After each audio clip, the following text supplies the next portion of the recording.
আবু সুফিয়ান সংকল্প করছে এর প্রতিশোধ নেওয়ার আগে আমি কোন কাজ করব না, কোনো কিছু করব না। কঠিন একটা প্রতিজ্ঞা করছিল যে আমি যতদিন পর্যন্ত এর প্রতিশোধ না নিব ততদিন পর্যন্ত আমি স্ত্রীর কাছে যাবো না। এটা ছিল তাদের অনেক কঠিন একটা প্রতিজ্ঞা আর কি। এই প্রতিজ্ঞার ফলে সে ভিতরে ভিতরে আবহাওয়া সেনাবাহিনীকে সজ্জিত করতে থাকুন। পরবর্তী বছর হিজরতের ৩য় বছর, আপনারা একটু খেয়াল রাখবেন, বদর যুদ্ধ হয় হিজরতের ২য় বছর, ২য় হিজরিতে। ৩য় হিজরিতে আবু সুফিয়ান তার ওই প্রতিজ্ঞা অনুযায়ী মক্কার যারা বড় বড় যোদ্ধা আছে তাদের সবাইকে প্রস্তুত করলো প্রতিশোধ নেওয়ার জন্য, বদর যুদ্ধের প্রতিশোধ নিবে। ৩য় হিজরিতে আবু সুফিয়ান ৩০০০ সৈন্যের বিশাল এক বাহিনী প্রস্তুত করছে। বদর যুদ্ধে ছিল ১০০০ আর উহুদের যুদ্ধে ৩০০০। এই ৩০০০ সৈন্য নিয়ে আবু সুফিয়ান আসতেছে মুসলমানদের থেকে প্রতিশোধ নেওয়ার জন্য, বদর যুদ্ধের প্রতিশোধ নেওয়ার জন্য। রাসূল সাল্লাল্লাহু আলাইহি সাল্লাম শুনে রাসূল প্রস্তুতি নিলেন। রাসূল সাল্লাল্লাহু আলাইহি সাল্লাম ১০০০ সৈনিক প্রস্তুত করছেন, কিন্তু দুঃখজনক হলো এই ১০০০-এর মধ্যে বড় একটা অংশ ছিল মুনাফিক। বড় একটা অংশ কি ছিল? মুনাফিক। তারা রাসূলের সাথে যাওয়ার পরে তাদের প্ল্যান ছিল যে কোনোভাবে মুসলমানদের মনোবল ভাঙিয়ে দিয়া কাফেরদেরকে বিজয় করে দেওয়া। মাঝপথে যাওয়ার পরে মুনাফিকের সর্দার যে সে বলা শুরু করলো যে আল্লাহ রাসূল আমাদের তো একটু সমস্যা আছে, আপনি যদি কিছু না মনে করেন আমাদেরকে বাড়ি চলে যেতে হবে। আরে কি বলো, যুদ্ধ কাছাকাছি আমরা চলে আসি, ওদিকে ৩০০০ সৈন্য আসতেছে, আমরা এমনিতে ১০০০, ৩ ভাগের ১ ভাগ। আবার মুনাফিকরা ছিল তখন ৩০০ থেকেও বেশি। তো ৩০০ যদি চলে যায় আর থাকে কত? মাত্র ৭০০। আল্লাহ রাসূল সাল্লাল্লাহু আলাইহি সাল্লাম মনোবল হারাইলেন না, তাদেরকে ছুটি দিয়ে দিলেন। কোরআন শরীফের আলোচনা আছে, তাদেরকে ছুটি দিয়ে দিলেন। মুনাফিকরা মদিনায় চলে আসছে। এটা তাদের চক্রান্ত ছিল যে মাঝপথে যদি এত বড় একটা মানুষ, এতজন মানুষ চলে আসে, এমনি মুসলমানের মনোবল হারাই ফেলবো। মুসলমানের মনোবল হারায় নাই। এই বাকি যে ৭০০ ছিল ৭০০ নিয়ে রাসূল সাল্লাল্লাহু আলাইহি সাল্লাম উহুদ যুদ্ধের মধ্যে গেলেন এবং প্রাথমিকভাবে রাসূল সাল্লাল্লাহু আলাইহি সাল্লাম এত চমৎকার ভাবে সৈনিকদেরকে সাজাইছেন। আপনারা যদি একটু বিস্তারিত পড়েন সিরাতে মুস্তাফা, সিরাতে খতমুল আম্বিয়া, সিরাতে ইবনে হিশাম, কোন একটা সিরাতের বই যদি পড়েন কত চমৎকার ইতিহাস আপনারা দেখেন। আল্লাহ রাসূল সৈনিকদেরকে এমন ভাবে সাজাইলেন, কাফেররা ৩০০০ না ৩০০০০-এর উপরে যেতে পারা সম্ভব না। শুধু পাহাড়ের একটা মুখ ছিল, গুহা ছিল, সেখানে আল্লাহ রাসূল কিছু ৫০ জন সাহাবী তাদেরকে বলছেন তোমাদেরকে এখানে নিযুক্ত করলাম, যুদ্ধ জয় হোক পরাজয় হোক, আমি অর্ডার দেওয়ার আগে তোমরা এই গুহার মুখটা ছাড়বা না। শুধু এতটুকু মুসলমানদের মিস্টেক ছিল। যখন মুসলমানদের জয়, প্রাথমিকভাবে মুসলমানদের জয় পাওয়া শুরু করে দিল, বদর যুদ্ধে জয় পেয়েছে, তারা তো জানে যে আল্লাহ আমাদেরকে সাহায্য করবে, আমরা জয় পাবোই পাবো। আর সত্যিকার অর্থে মুসলমানের জয় পেয়ে গেল। কাফেররা দৌড়াতে শুরু করে দিল। ওদিকে খালিদ বিন ওলীদ তখন মুসলমান হয় নাই, কাফেরদের সেনাবাহিনীর মধ্যে সে তখন। তো খালিদ বিন ওলীদ সে ওই যে আল্লাহ রাসূল যেখানে গুহার মুখে সৈনিকদেরকে নিযুক্ত করছে ওই গুহার মুখে সে ছিল। তার প্ল্যান ছিল যে যুদ্ধ যেমনই হোক, সুযোগ পাইলে পিছন দিক থেকে মুসলমানদের আক্রমণ করে সে যুদ্ধ ঘুরাই দিবে। আর তার প্ল্যানটা কাজে লাগছিল। মুসলমানরা যখন দেখলো যে তারা জয় হয়ে গেছে, কাফেররা দৌড়ে পালাইতেছে, গনিমতের মাল সবাই খুঁজতেছে, আহরণ করতেছে, তখন মুসলমানরা যুদ্ধ শেষ, এখন আমরা এখান থেকে চলে যাই। তাদের যে প্রধান ছিল, যাকে দায়িত্ব দিয়েছিল, সে বলছে শোনো, সে আবার মনে করাই দিছে যে আল্লাহ রাসূল কিন্তু বলছে যুদ্ধ যেমনই হোক আমরা যদি গুহার মুখ না পারি। তারা বললো এটা তো ছিল যুদ্ধ পরাজয় হইলে বা যুদ্ধ জয় নাই হলে, যুদ্ধ এখন জয় হয়ে গেছে, এখন তো সেই কথা আর নাই। এই কথা বললে অধিকাংশ এখান থেকে চলে গেছে। ৫০ থেকে ধরেন ৪০ বা ৩০ জন এখান থেকে চলে গেছে, আর মাত্র ১০ জন বা ১৫ জন ছিল। খালিদ বিন ওলীদ যখন এই সুযোগটা দেখলো যে গোর মুখটা খালি, অল্প কয়েকজন লোক, সে তার সেনাবাহিনী নিয়ে ওই অল্প কয়েকজন লোককে শহীদ করে দিল। শহীদ করে দেয়া এটা ছিল মুসলমানদের পিছন দিক। সে এমন ভাবে আক্রমণ করলো, সত্যিকার তার প্ল্যানটা কাজে লেগে গেছে। এখন এতক্ষণ ছিল মুসলমানরা জয়ী, কাফেররা পরাজয়ী। এই খালিদ বিন ওলীদের আক্রমণের কারণে এখন হয়ে গেছে কাফেররা জয়ী, মুসলমানরা পরাজয়ী। এইভাবে উহুদ যুদ্ধটা শেষ হয়। জয় পরাজয়টা দুজনের মধ্যে সমান সমান ভাগ ছিল। পরবর্তীতে এমন হয় নাই যে তারা জয়ের কারণে তেমন কিছু পাইছে, এমন না। পরবর্তীতে কাফেররা চলে গেছিল জয় পাওয়ার পরে। এই উহুদ যুদ্ধের মধ্যে মুসলমানদের বিশাল একটা ক্ষতি হয়ে আসে। রাসূল সাল্লাল্লাহু আলাইহি সাল্লাম তাদেরকে নিয়ে মদিনায় চলে আসেন, আর কাফেররা মক্কায় চলে যায়। এরপর আর কোনো কিছু হয় নাই। এটা ছিল আমাদের ৩য় হিজরি ঘটনা। কত হিজরি ঘটনা? ৩য় হিজরি।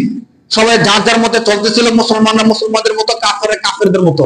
কিন্তু কাফেররা যে উহুদ যুদ্ধের মধ্যে চূড়ান্ত পর্যায়ের জয় পায় নাই, এটা কিন্তু তাদের মধ্যে রয়ে গেছে।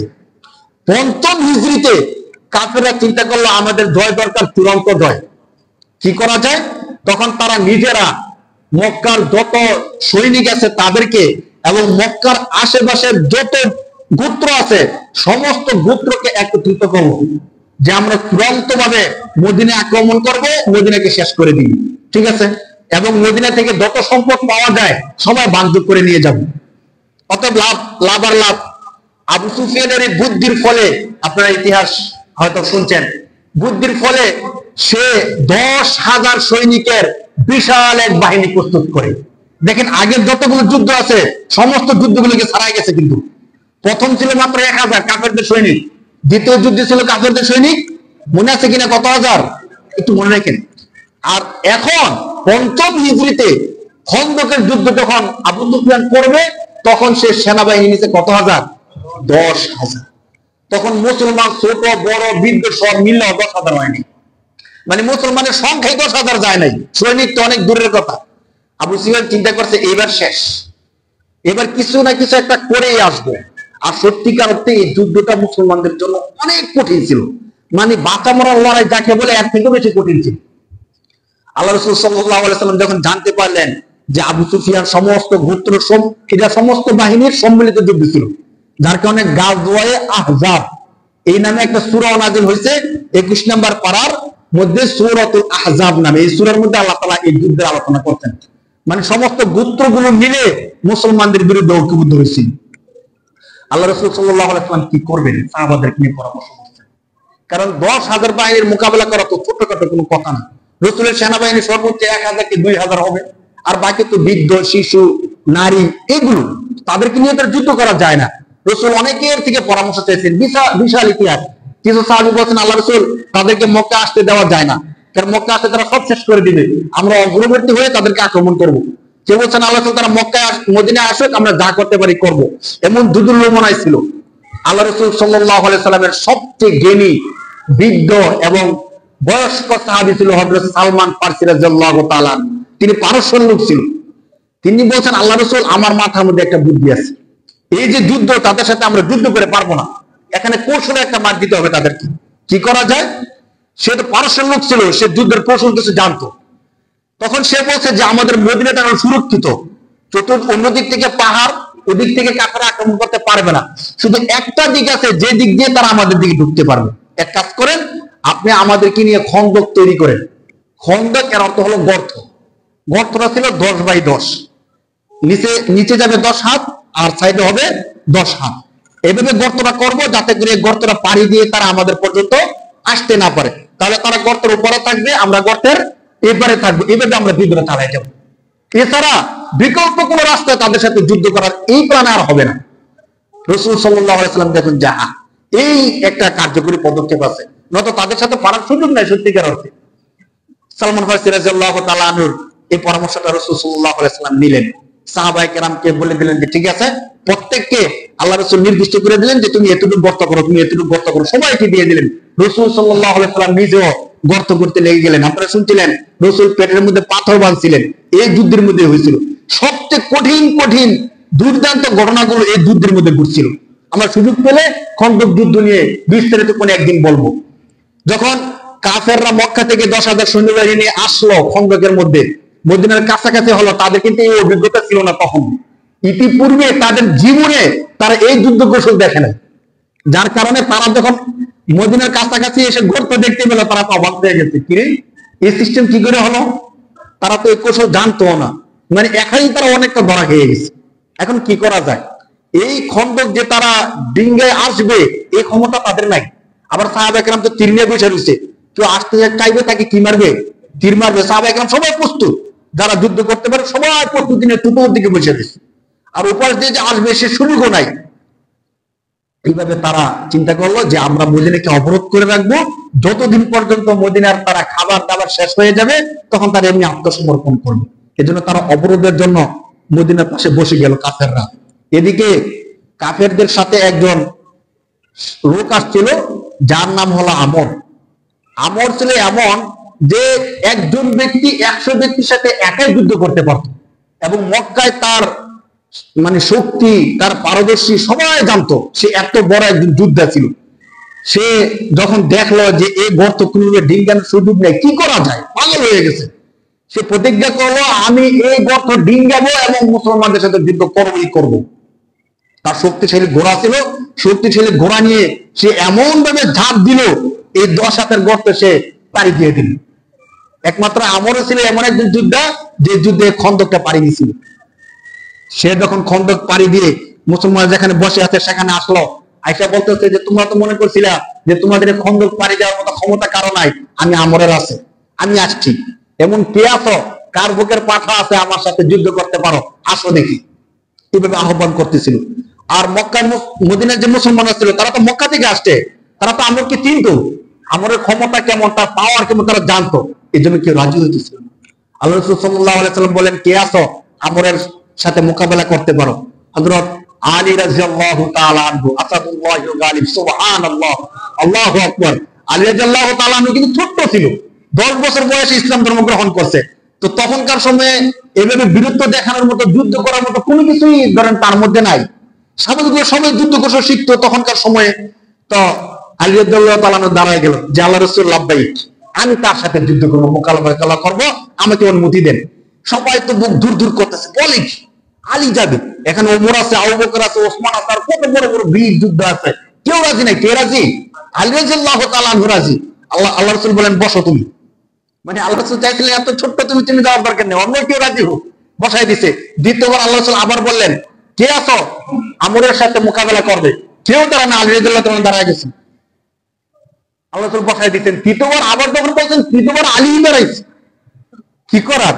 কারণ আলী রাদিয়াল্লাহু তাআলা আনহুর মধ্যে এমন একটা সাহসিকতা ছিল যে আল্লাহ যদি চায় আমি পারবো, এমন একটা সাহসিকতা আলীর মধ্যে ছিল, যার কারণে তাকে উপাধি দেওয়া হয়েছে আসাদুল্লাহিল গালিব। আসাদুল অর্থ সিংহ, আসাদুল্লাহ অর্থ আল্লাহর সিংহ। কার সিংহ? যার কারণে মৃত্যু পর্যন্ত কেউ আলী রাদিয়াল্লাহু তাআলা আনহুকে জিহাদের ময়দানে হত্যা করতে পারেনি। কারণ আল্লাহর সিংহকে কেউ মারতে পারবে বলেন? আল্লাহর সিংহকে মারতে পারলে তো শেষ হই, মারতে পারে নাই। আল্লাহর রাসূল যাদেরকে উপাধি দিচ্ছেন তাদেরকে জিহাদের ময়দানে কেউ মারতে পারে নাই। খালিদ রাদিয়াল্লাহু তাআলা আনহু, যার কথা বলছিলাম, উহুদের মধ্যে মুসলমানদেরকে পরাজয় করাই দিয়েছে, এরপরে সে মুসলমান হয়ে যায়। যতগুলো যুদ্ধ পরবর্তী করছে সবগুলো বিজয় হয়েছে। আল্লাহ রাসূল তাকে খালিদ সাইফুল্লাহ উপাধি দিতেন। কি উপাধি দিতেন? খালিদ। সাইফুল অর্থ তরবারি, আর আল্লাহ অর্থ আল্লাহ, তো সাইফুল্লাহ অর্থ কি দাঁড়ায়? আল্লাহর তরবারি। এখন তাকে যদি কেউ হত্যা করতে পারতো, জিহাদের ময়দানে মেরে ফেলতো, তাহলে আল্লাহর তরবারি ভেঙে গেল। কেমন একটা ছিল না? যার কারণে জিহাদের ময়দানে উনি বলছে যে আমি শহীদ হওয়ার তামান্না এত বেশি ছিল, আমি একা 1000 কাফেরের ভিতর ঢুকে যেতাম, যে পারলে তারা আমাকে শহীদ করে দেয়, কিন্তু আমাকে তারা শহীদ করবে দূরের কথা, আমার কাছেও তারা ভিড়তে পারে নাই। সুবহানাল্লাহ। এক যুদ্ধে তিনি তার 9টা তলোয়ার ভেঙে ফেলছেন। এক একটা তলোয়ার ভাঙা কি এত সহজ কথা? কিন্তু তাকে কেউ শহীদ করতে পারে নাই। আলী রাদিয়াল্লাহু তাআলা আনহু যখন দাঁড়ায় গেলেন, আল্লাহ রাসূল দোয়া করে দিলেন, ঠিক আছে আলী তুমি যাও। আলী রাদিয়াল্লাহু তাআলা আনহু গেলেন। সবাই তো জানে আলী ছোট মানুষ, আর আমর হলো অনেক বয়স্ক এবং বড় যুদ্ধ। আমরও জানতো যে আলী ছোট মানুষ। দেখেন কি হয়েছে, আমর বলতেছে, আলী তুমি আসছো, তোমাকে তো আমি চিনি, ভাতিজা তোমার বাপ চাচা যারা ছিল তাদের সাথে আমি যুদ্ধ করে অভ্যস্ত, তুমি আমার ভাতিজা বয়সের লোক, তোমার সাথে যুদ্ধ করাটা আমার যায় না। তো আলী রাদিয়াল্লাহু তাআলা বলছে যে দেখো, তুমি তো মোকাবেলা করার জন্য আহ্বান করছো না, এখানে বয়স কোনো ফ্যাক্ট না, আমি ছোট না বড় সেটা তো ভিন্ন কথা। তুমি মোকাবেলা করতে চাইছো, আমি মোকাবেলা করতে আসছি, অতএব মুখের কথায় হবে না, আসো আমরা অস্ত্র দিয়ে কথা বলি। অস্ত্রের কথা বলবে, কে কাকে হত্যা করবে। আমার বলতেছে, ভাতিজা আমি চাই না তোমাকে হত্যা করে ফেলি, কারণ ভাতিজা গোছের একটা লোককে হত্যা করলে কেমন দেখা যায়, যেমন সুনামও নাই। যদি এমন বড় কেউ কোন সৈনিক আসে তাকে হত্যা করলে কি এটা সুনাম, কিন্তু তুমি ভাতিজা, তোমাকে হত্যা করলে মানুষ আমাকে বাহবা দিবে না। আমি চাই তোমার থেকে বড় কোন সৈনিক আসুক। আলী রাদিয়াল্লাহু তাআলা বলতেছেন যে তোমার চাওয়ার দরকার নাই, চলো আমরা অস্ত্রের কথা বলি, আমরা অস্ত্র দিয়ে পরীক্ষা করি কার অস্ত্রের ধার কত বেশি আছে। তো আমার কিছু করার নাই, আর কেউ আসতেছে না, আলী এখানে সামনে আছে। এখন আলী রাদিয়াল্লাহু তাআলা আনহুর সাথে সে যুদ্ধে লিপ্ত হলো। তখনকার সময় মল্লযুদ্ধের পতন বেশি ছিল, প্রথমে মল্লযুদ্ধ হতো, এর পরবর্তীতে সবাই একসাথে যুদ্ধ করতো। আলী রাদিয়াল্লাহু তাআলা আনহুর সাথে যখন সে যুদ্ধ করতে শুরু করে দিল, কয়েকটা আক্রমণের পরে আমও টের পাইছে যে আলী সাধারণ কোন ব্যক্তি না, আলী যে অসাধারণ, সে কয়েকটা আক্রমণের পরে গিয়ে সে টের পাইছে। আলী রাদিয়াল্লাহু তাআলা আনহু বলছে, কি আমর, তোমার কি আক্রমণ শেষ হয়েছে, এবার কি আমি আক্রমণ করবো? হ্যাঁ করো। তখন আলী রাদিয়াল্লাহু তাআলা আক্রমণ করছেন, আল্লাহু আকবারের ধ্বনিতে এত জোরে আক্রমণ করছে আমরের উপর, এক তরবারির আঘাতে আমরের দেহ দ্বিখণ্ডিত হয়ে গেছে। সুবহানাল্লাহ। এইটা ছিল মুসলমানদের জন্য অনেক বড় একটা বিজয়। পরের বিজয় তো পরে, কিন্তু এই যে আমররা হত্যা করতে পারা, সে তো অনেক বড় যুদ্ধ ছিল। সে ডিঙ্গে চলে আসছে, বুঝেন না? যে খন্দক কেউ ডিঙ্গাইতে পারতেছে না, দীর্ঘদিন হয়ে গেছে, সে খন্দককে সে লাভ দিয়ে ডিঙ্গে চলে আসছে। আমরের মতো এত বড় একটা সৈনিককে হত্যা করতে পারা মুসলমানদের জন্য অনেক বড় একটা বিজয় ছিল। সবাই আল্লাহু আকবার বলে তখন স্লোগান দেওয়া শুরু করে দিছে, সুবহানাল্লাহ। এখান থেকে মুসলমানদের সাহস উৎসাহ অনেক গুণ বেড়ে গেছে, আর কাফেররা দুর্বল হয়ে গেছে। ইতিহাস সাক্ষী, ওই যুদ্ধে কাফেররা ৯৭ পরাজিত হয়েছিল। তখন মুসলমানদের শক্তি অনেক গুণ বেড়ে গেছিল। রাসূল সাল্লাল্লাহু আলাইহি সাল্লাম এই যুদ্ধের পরে ঘোষণা করতেন, আজকের পর থেকে কোন কাফের আমাদেরকে আক্রমণ করতে পারবে না, বরং আমরা যদি চাই কাফেরদেরকে আমরা গিয়ে আক্রমণ করবো। সুবহানাল্লাহ। এসব মুসলমানদের শান মান, আল্লাহর প্রতি তাকওয়া ভরসা। কিন্তু আজকে আমরা কতটা দুর্বল মনে করি, নিজেদেরকে হীনবল মনে করি। বলছে না, যদি সবাই মরার জন্য প্রস্তুত থাকে কাউকে মারতে পারবে না, আর সবাই যদি বাঁচতে চায় তাহলে কেউ বাঁচতে পারবে না।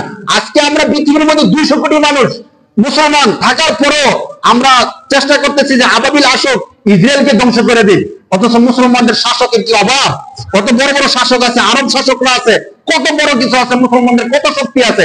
এই শক্তি নিয়ে যদি আল্লাহর উপর ভরসা করে নামতো, ইসরায়েলের নাম থাকতো ইতিহাসের মধ্যে? বলেন, ইসরায়েল তো এমনি হিজড়া বাহিনী, তাদের তো কত আগে খতম হয়ে যেত। ছোট্ট হামাস কিছু সৈন্যের সদস্য, তাদের সাথে টিকতে পারতেছে না। এখনো পর্যন্ত ২ বছর হয়েছে, হামাসকে এখনো পর্যন্ত নিঃশ্বাস করতে পারতেছে না। তো একটু ২ দিন ৩ দিনের যুদ্ধবিরতি দিলে দেখা যায় যে হামাসে ভরপুর হয়ে যায়। আরে কি, কয়েকদিন আগে দেখছেন যুদ্ধবন্দীদেরকে ফেরত দেওয়ার জন্য কত হাজার হাজার হামাস সদস্য আবার চলে আসছে। ব্যাপার কি? তারা দেখতেছে যে হামাসদেরকে এভাবে ধ্বংস করা যাবে না। শুধু হামাস না, মুসলমানরা যখনই আল্লাহর উপর ভরসা করে নামবে, আল্লাহ তাআলা আলী রাদিয়াল্লাহু তাআলা আনহুকে যেমন সাহায্য করতেন, সে আল্লাহ আজও আছে কি নাই বলেন? সে আল্লাহ আজও সাহায্য করতে প্রস্তুত। শুধু আমাদের হিম্মতটা ধরে রাখতে হবে। কাফেরদের ক্ষেত্রে আমাদের কোনো ছাড় নাই। আল্লাহ তাআলা যদি মুসলমানদের বিজয় দেন, আল্লাহ তাআলা যেন আমাদেরকে সেই বিজয়ের অংশীদারি করেন। বলেন আল্লাহুম্মা আমিন।